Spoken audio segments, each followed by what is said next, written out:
তাবলীগের দিন এটা কখন থেকে চালু হলো?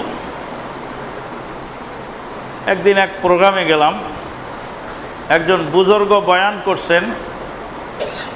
জিজ্ঞেস করলাম যে আপনাদের এই তাবলীগের দিনটা এটা কখন থেকে চালু? বলছে মৌলানা ইলিয়াস রাহিমাহুল্লাহ চালু করেছে।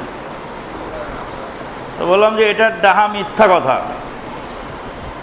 খ্রিস্টান মিশনারি ভাইয়ারা বলছে যে তাবলীগের দিনটা হলো ইসলামের মধ্যে আফটার থট, ইসলামের মূলনীতির একটা অন্তর্ভুক্ত ছিল না। পরবর্তীতে ইসলামী চিন্তাবিদগণ চিন্তা বিবেচনা করে এই তাবলীগ এটাকে সংযোজন করেছে।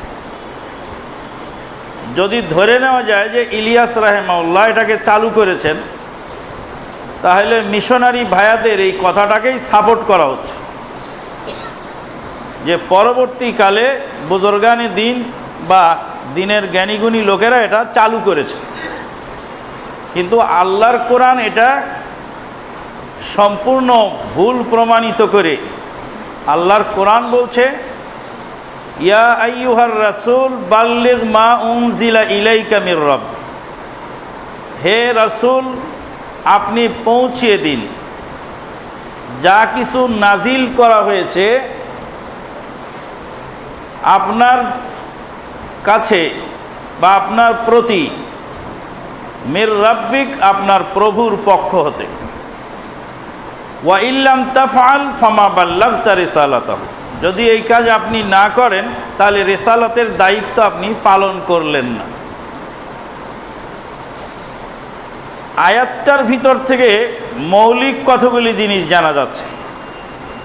এক নাম্বার হলো ইয়া আইয়ুহার রাসূল বাল্লিগ মা উনজিলা ইলাইকা মির রাব্বিক, হে রাসূল আপনি পৌঁছিয়ে দিন যা কিছু নাজিল করা হয়েছে আপনার প্রতি আপনার প্রভুর পক্ষ থেকে। আয়াত থেকে প্রথমত বোঝা গেল রাসূলুল্লাহ সাল্লাল্লাহু আলাইহি সাল্লাম ইসলামী শরীয়তের প্রণেতা নন, প্রচারকারী। আমাকে এক ইন্টারভিউতে জিজ্ঞেস করেছিল যে মুহাম্মদ সাল্লাল্লাহু আলাইহি সাল্লাম কি ইসলামের প্রণয়নকারী না প্রচারকারী? বলল ইসলামের প্রণয়নকারী নন, ইসলামের প্রচারকারী। কারণ ইসলামী শরীয়তের বিধিবিধান সম্পূর্ণ আল্লাহর দেওয়া বিধান রাসূলুল্লাহ সাল্লাল্লাহু আলাইহি সাল্লাম মানুষের কাছে পৌঁছিয়ে দেন। গত খুতবার মধ্যেও আমরা বিষয়টা আলোচনা করেছিলাম যে মুফাক্কিরি ইসলাম, ইসলামী চিন্তাবিদ। তো ইসলামী চিন্তাবিদ আকলানি, এই আকলানি এবং ইসলামী চিন্তাবিদেরা ইসলাম ও মুসলমানদেরকে বিভিন্নভাবে নিজেদের চিন্তা চেতনাকে ইসলামের মধ্যে সংমিশ্রণ ঘটিয়ে ক্ষতিগ্রস্ত করার চেষ্টায় আছে। ইসলামী শরীয়তের পূর্ণটাই আল্লাহর তরফ থেকে নাজিলকৃত ওহীর বিধান। প্রস্রাব করবে কিভাবে, ইস্তেঞ্জা করবে কিভাবে, উজু করবে কিভাবে, ফরজ গোসল কিভাবে করবে, স্বামী স্ত্রী জীবনযাপন কিভাবে করবে, top to bottom, lower chamber থেকে নিয়ে আপার চেম্বার পর্যন্ত, হাটে বাজারে রাস্তাঘাটে চলতে ফিরতে, শয়নে স্বপনে, রাজ্য শাসনে, গৃহযাপনে, প্রজা পালনে, সার্বিক জীবনের সকল বিধিবিধান আল্লাহর তরফ থেকে নাজিলকৃত ওহী। এখানে নিজেদের চিন্তা গবেষণা করে নতুন কিছু আবিষ্কার করার কিছু নেই।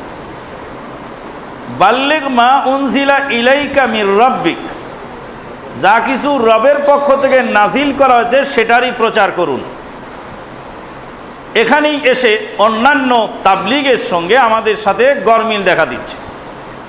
প্রত্যেকের কাছেই আপন আপন নিজস্ব দলীয় বই পুস্তক আছে এবং মুফাক্কিরিনে ইসলাম, ইসলামী চিন্তাবিদ, বুজুর্গানে দ্বীনের লেখা কিতাবসমূহ আছে। অথচ আমাদের নিজস্ব কোনো কিতাব নেই। আমাদের রয়েছে সহিহুল বুখারী, আমাদের রয়েছে কোরআনের তরজমা তাফসির, এগুলি রয়েছে। এছাড়া আমাদের নিজস্ব কোনো কিতাব নেই। আমাদের মসজিদে যখন খড়ি কাঠি, হান্ডি পাতিল, টান টুপলা, জিরা, তেজপাতা, গরম মশলা, চাল ডাল, নুন তেল সব কিছু নিয়ে হাজির হয়ে গেল। তা আমি তো মসজিদ কমিটির সভাপতি, আমাকে ফোন দিয়ে বললেন যে আমাদের মসজিদে যে টান টোপলা নিয়ে ঢুকে গেল, এখন কি করব, খেদায় দেবো না থাকতে দেবো? বললাম ওকে খেদায়ও দিয়েন না, ওকে থাকতেও দিয়েন না, ওকে তাড়ায়ও দিয়েন না, ওকে থাকতেও দিয়েন। তো কিভাবে? বললাম যে ওর কাছে বুজুর্গের লেখা একটা কিতাব আছে, মিথ্যা স্বপ্নে পাওয়া ধর্ম, ওই বইটা কেড়ে নেন। কেড়ে নিয়ে সহিহুল বুখারীর বঙ্গানুবাদ দিয়ে বলুন যে আপনি 6 মাস 9 মাস বছরের পর বছর, শতাব্দীর পর শতাব্দী আপনারা আমাদের মসজিদেই দাওয়াতি কাজ করুন, কিন্তু এই সহিহ বুখারীর হাদিস থেকে পড়বেন, সহিহ হাদিস থেকে, কোরআন থেকে পড়বেন, আপনার এই বুজুর্গের কিতাব এখানে পড়তে দেওয়া হবে না, একটা মাত্র শর্ত। তারপরে কি হলো? কয় থাকতেও দেই নাই আর খেদায়ও দেই নাই। কি হয়েছে? বলে একাই চলে গেছে। সঙ্গে সঙ্গেই বুখারীটা সিটকে ফেলে দিয়ে বলছে, বুখারী কোন নবী লিখেছে? বুখারী কোন নবী লিখেছে? বুখারী কি নবী লিখে গেছে নাকি?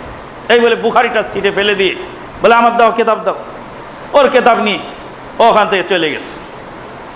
তাহলে তাবলীগে দ্বীন পৃথিবীর সকল মুসলিম করে, আমরাও করি। তাদের সঙ্গে আমাদের মৌলিক পার্থক্য কি?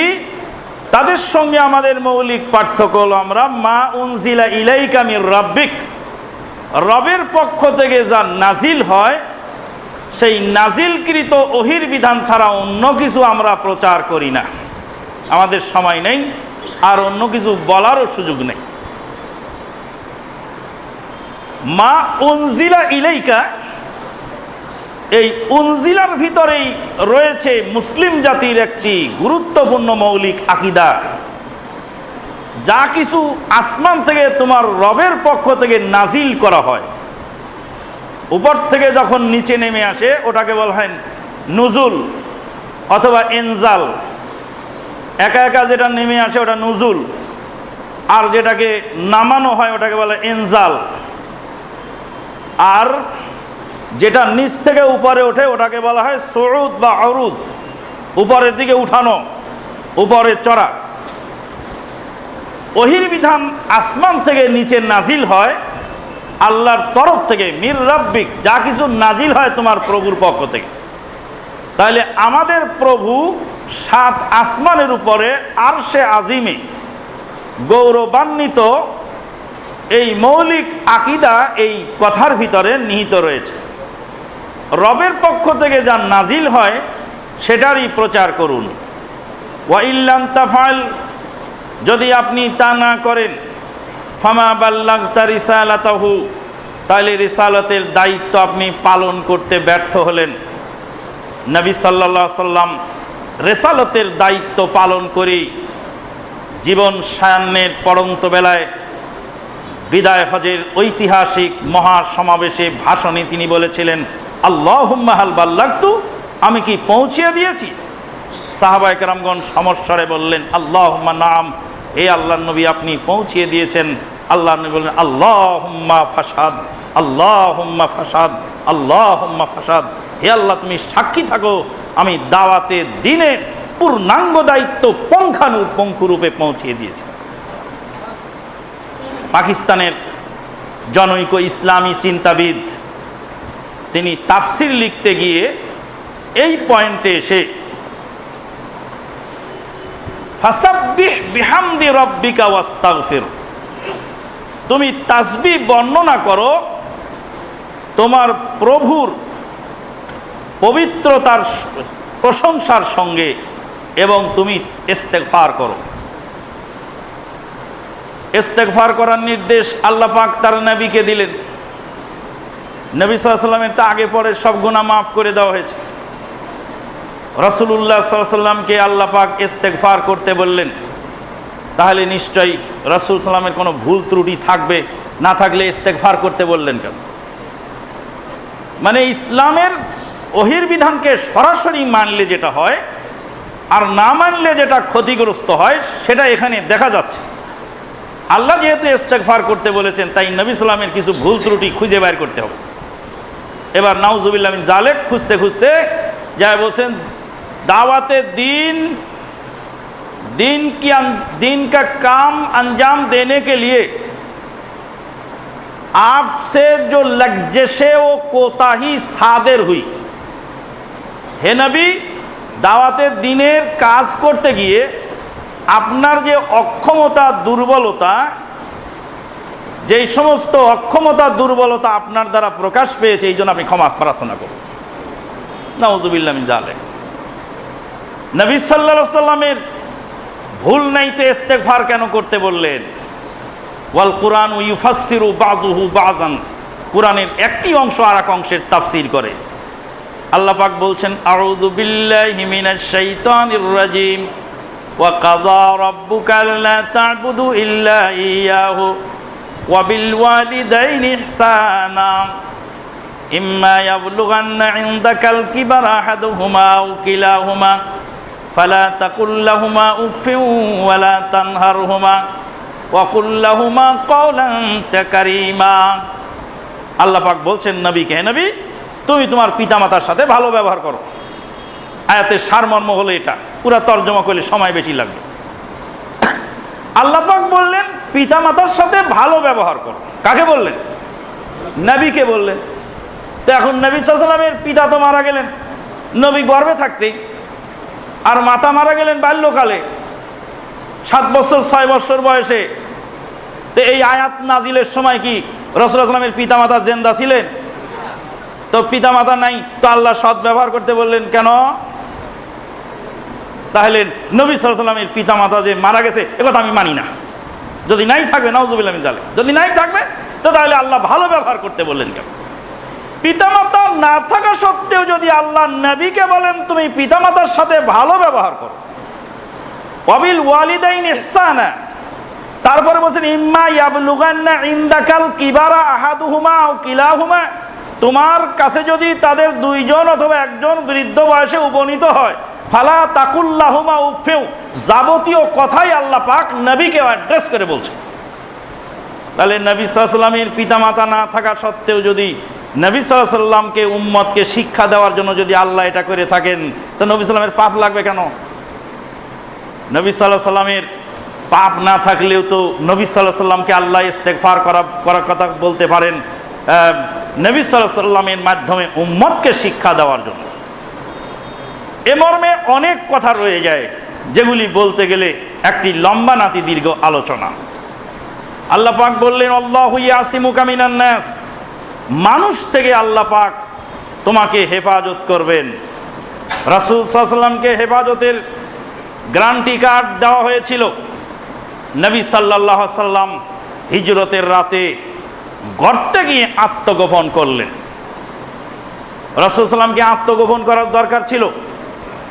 রাসূল সাল্লাল্লাহু আলাইহি ওয়াসাল্লামকে তো আল্লাহ পাক বলেন, আল্লাহু ইয়াসিমুকা মিনান নাস, আল্লাহ পাক তোমাকে নিরাপত্তা দান করেছেন মানুষ থেকে। কিয়ামত কাল পর্যন্ত দিনের দাওয়াতের দায়ীগণ তাদের সাধ্যমতো প্রোটেকশন গ্রহণ করবে এবং বিভিন্ন বিপদ আপদ সংকুল পরিবেশে তারা প্রয়োজনে আত্মগোপন করবে কিয়ামত পর্যন্ত উম্মতকে শিক্ষা দেওয়ার জন্য আল্লাহ পাক এই ব্যবস্থা দিলেন। বন্ধুগণ, এই মর্মে অনেক কথা রয়ে যায়। নবী সাল্লাল্লাহু আলাইহি ওয়াসাল্লামের জীবনের অনেক কিছু ঘটে যাওয়া ঘটনা, সেগুলি ছিল উম্মতের শিক্ষা দেওয়ার জন্য। আরেকটি হাদিস পরিষ্কার হয়ে যায়। মা আয়েশা সিদ্দিকা রাদিয়াল্লাহু তাআলা আনহা রাসূলুল্লাহ সাল্লামকে যখন জিজ্ঞেস করলেন যে আপনি আপনার পূর্বের সকল গুনাহ ক্ষমা হয়ে গেছে, এরপরেও আপনি এত ইস্তেগফার করেন, এত কান্নাকাটি করেন কেন? রাসূল সাল্লাল্লাহু আলাইহি ওয়াসাল্লাম বলেন, আফালা আন আকুনা আবদান শাকুরা, আমাকে তো পূর্বের গুনাহ ক্ষমা করে দেওয়া হয়েছে, আমি কি আল্লাহর শুকরিয়া আদায় করব না? যাই হোক, এই তাবলীগের দিন খোদ রাসূল সাল্লামকে আল্লাহ অর্ডার দিলেন। যেই দিন রাসূল সাল্লামের রিসালাত এসেছে সেই দিন থেকেই তাবলীগের দিন বা তাবলীগ জামাত চালু হয়েছে। তাহলে প্রচলিত তাবলীগ আর দ্বীনে ইসলামের তাবলীগের মধ্যে ডিফারেন্স রয়েছে।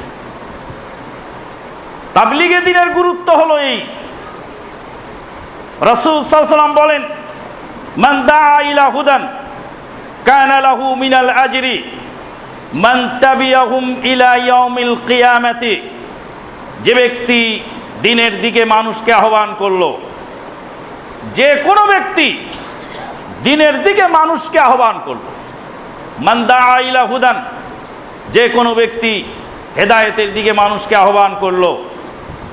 এই যে কোনো ব্যক্তি মানুষকে হেদায়েতের দিকে আহ্বান করলো, এই একটি মাত্র শব্দ দিয়ে প্রমাণিত হলো পৃথিবীর যে কোনো মুসলিম দ্বীনের দাওয়াতের কাজ করতে পারে।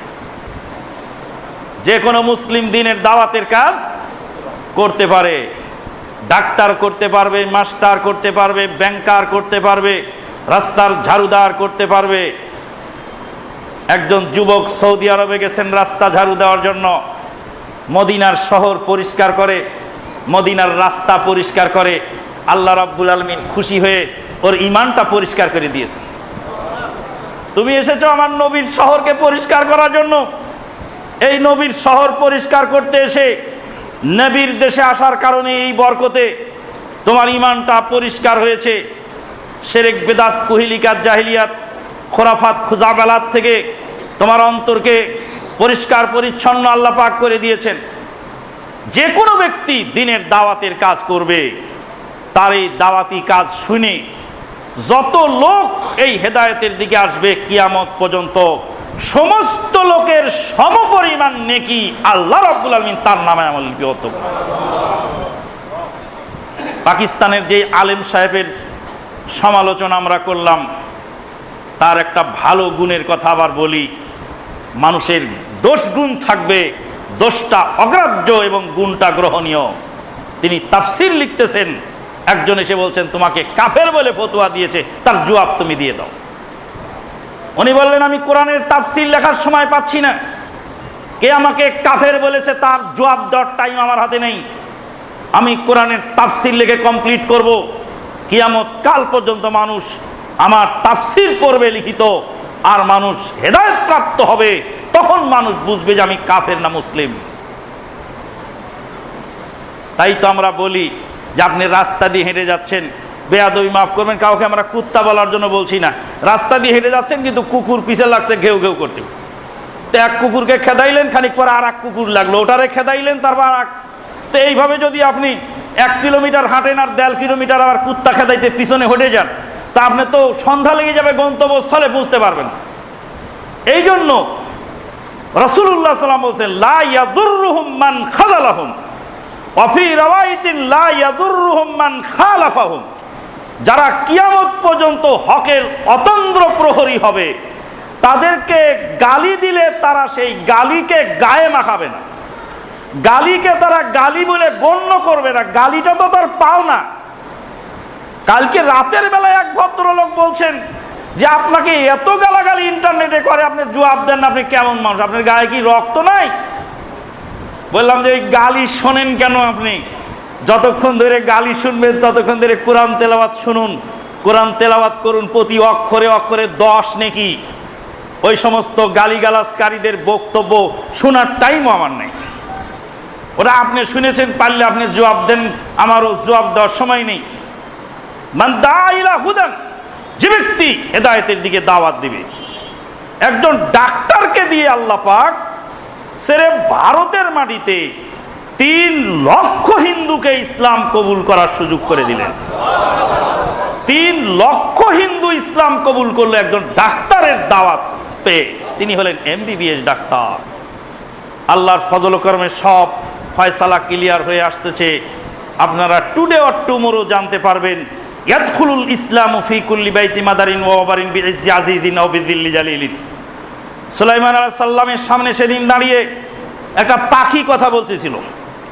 পাখি বলতেছে আহাত্তু বিমা লাম তুহিত বিহি ওয়া জিতুকা মিন সাবাইন বিনাবাইন ইয়াকিন। দ্বীনের দাওয়াতের কাজ পাখিতেও আল্লাহ করায় না, পাখিকে দিয়ে দ্বীনের দাওয়াতের কাজ করেছে। সাবা প্রদেশে নারী নেতৃত্ব চলছে, সূর্যের পূজা চলছে।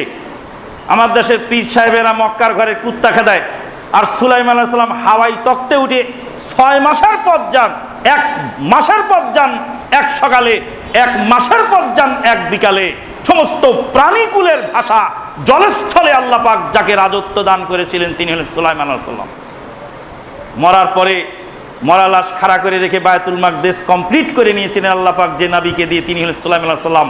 সেই সুলাইমান আলাইহিস সালাতু ওয়াস সালাম সাবা প্রদেশে কি হচ্ছে ওটা জানেন না। খবর দিচ্ছে কে? পাখি। পাখি এসে বলছে, হুদহুদ পাখি বলছে, হুদহুদ পাখির ভাষাটা শুনুন।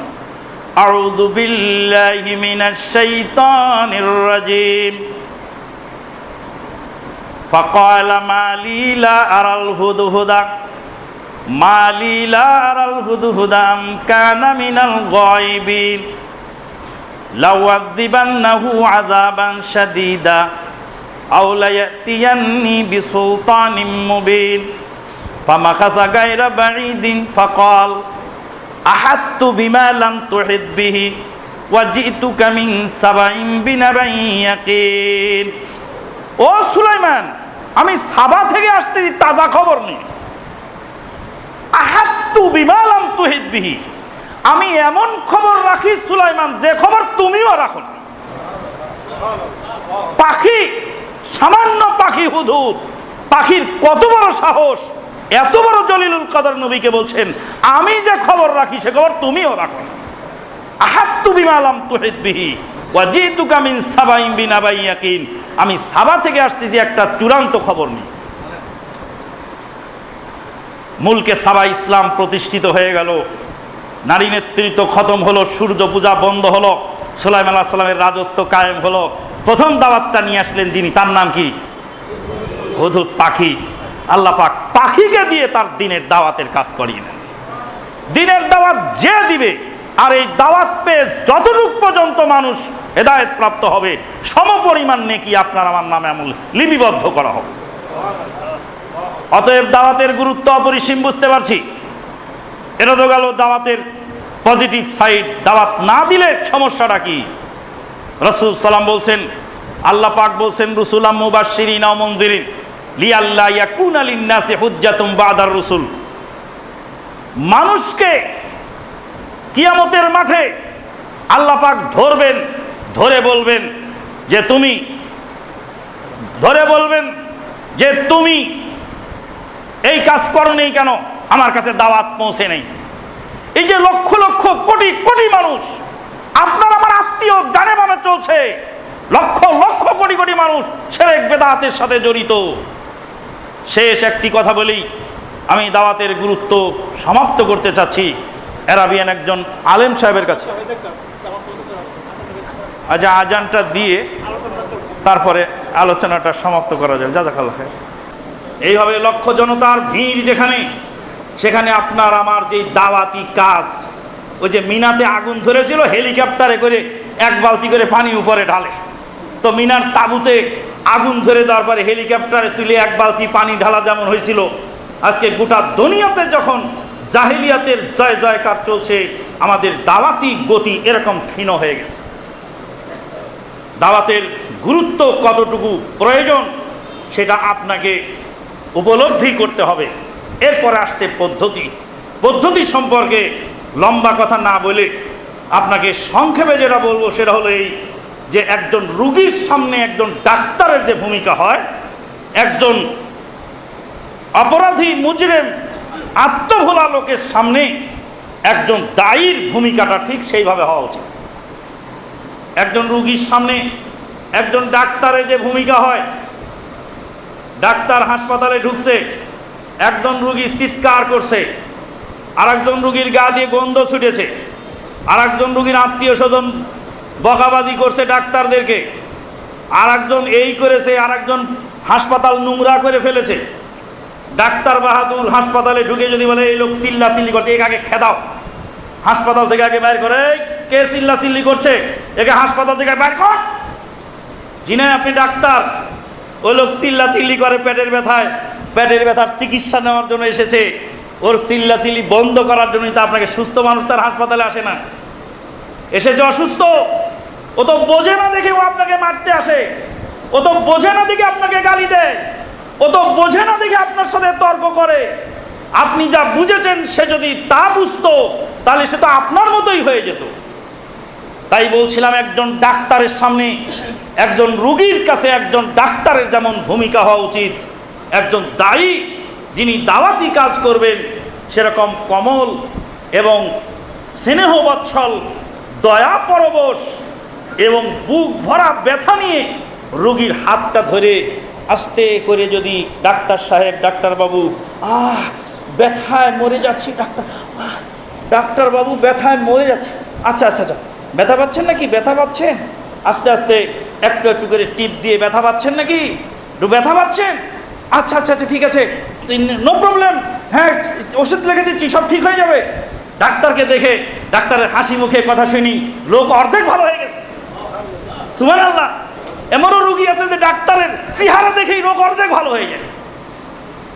আর আমি যদি সেই দাওয়াতি কাজ করতে গিয়ে দাওয়াতি ময়দানে যদি কঠোর কর্কশ ব্যবহার করি, কঠোর কর্কশ আচরণ হয়, ভাষা যদি কর্কশ হয়, অ্যাপ্রোচ যদি কর্কশ হয়, উপস্থাপনা যদি কর্কশ হয়, তাহলে আমার দাওয়াত বুমেরাং, আমার দাওয়াত বিফল হয়ে যাচ্ছে। যার ফলশ্রুতিতে আমরা দাওয়াত দিচ্ছি, আবার দাওয়াত থেকে আমরা পিছপা হয়ে যাচ্ছি। বন্ধুগণ, লম্বা বক্তব্য দেওয়ার সময় নেই, তারপরে অনেকটা সময় আমরা নিয়ে ফেলেছি। আপনি দিনের দায়ী, এনি হাউ, যে কোনো মূল্যে এই রুগীকে ওষুধটা খাওয়াতেই হবে। ওকে ক্যাপসুল দেওয়া হচ্ছে, ওকে কুইনাইন খাওয়াই দিলে খায় না, বমি করে ফেলবে, গন্ধ, ওকে তিতা ওষুধ খাবে না, ওকে ক্যাপসুলের কভারের মধ্যে ভরে খাওয়ানো হচ্ছে, খাওয়ার সাথে সাথে বমি করে ফেলতেছে, তাহলে একে আর হবে না, ওষুধ খাওয়ানো যাবে না। এবার ওকে স্যালাইন দিয়ে ওষুধ পুশিং করে ওর শরীরের মধ্যে এনিহাও পৌঁছিয়ে দেওয়ার ব্যবস্থা করো, সাপোজিট দিয়ে ওকে চিকিৎসা করাও, ওকে স্যালাইন ইঞ্জেকশনের মাধ্যমে যে কোনো মূল্যে পৌঁছায় দাও। আজকেই বলতেছিলাম ভাই আলমগীর ভাইয়ের বাসায়, বললাম যে আপনার টেবিলের উপর কয়েকটা বই থাকবে, মেহমান আসবে যাকে সালাতুর রসুল দিলে গরম হয়ে যায়, সে তাকে দেওয়া লাগবে না, আপনার টেবিলের উপর থাকবে। চা আনতে আনতে যদি একটু নাড়াচাড়া করে একটু ভালো লেগে যায়, আর ভালো লেগে যায় যদি একটা লোক হেদায়েত প্রাপ্ত হয়ে যায়। আল্লাহ পাক আপনাদের আমাদের কবুল করুন।